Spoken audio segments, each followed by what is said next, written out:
बनारस एक जीता जागता शहर जिसने देखी है संतों की भक्ति, लोगों की कई धार्मिक क्रियाएं, अंग्रेजों का आना, मुगलों का अत्याचार और कई सफर, कई कहानियां।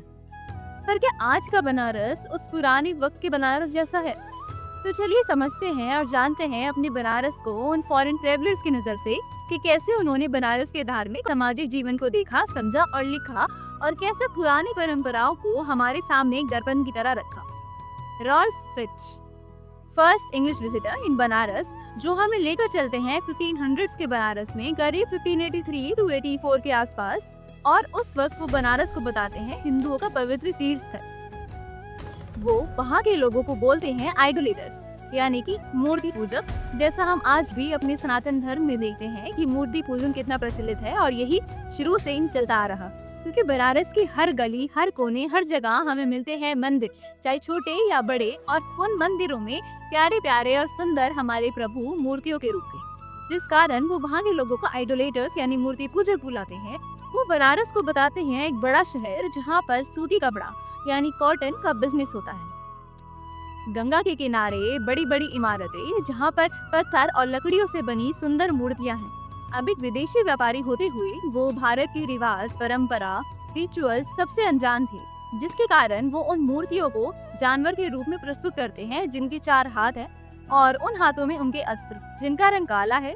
सोने चांदियों से जड़ी हुई है, और उनके सामने दीपक जल रहा है। जिन लोग सुबह सुबह गंगा जी में स्नान करते हैं, और वहाँ कई ब्राह्मण यानी पंडित जी मिट्टी के चबूतरों पर बैठकर पूजा करते हैं, जिसमें वो लोगों को कुशा घास के कुछ पत्ते देते हैं, जिन्हें उंगलियों में डालकर गंगा जी में खड़ा होना होता है या उसको अर्पित करना होता है। लोग उन्हें चावल, दान और पैसे देते हैं, बिल्कुल वही मंत्र और यज्ञ क्रिया जो आज हम देखते हैं। अच्छा, हमें उस समय की एक क्रिया और पता चलती है कि जब भी कोई बीमार होता था तो उसको मंदिर में बिठा दिया जाता था, ताकि रात भर भगवान की उस पर कृपा बनी रहे और वो ठीक हो जाए। पर अगले दिन अगर वो बीमारी ठीक नहीं होती थी तो उसके परिवार वाले उसको बैम्बू या रीढ़ के बने राफ्ट से पानी में बहा देते थे और गंगा जी के हवाले कर देते थे। अच्छी, शादी की भी एक क्रिया रॉल्फ फिच ने जो देखी और हमें बताता है कि गंगा जी के किनारे दूल्हा दुल्हन एक गाय और एक बछड़ी को लेकर आते थे। वो सभी पंडित जी के साथ गंगा जी में उतरते थे, और पंडित जी अपने सभी संस्कारों, मंत्रों के साथ विवाह संपन्न करते थे, और उसके बाद वो गाय बछड़े पंडित जी को दान में दे दिए जाते थे। उनके कुछ लेख से हमें ये भी पता चलता है कि उस समय सती प्रथा भी प्रचलित थी, जिसमें वो बताते हैं कि अगर पति मर जाता था तो पत्नी को भी उस चिता पर बैठकर अपनी जान देनी,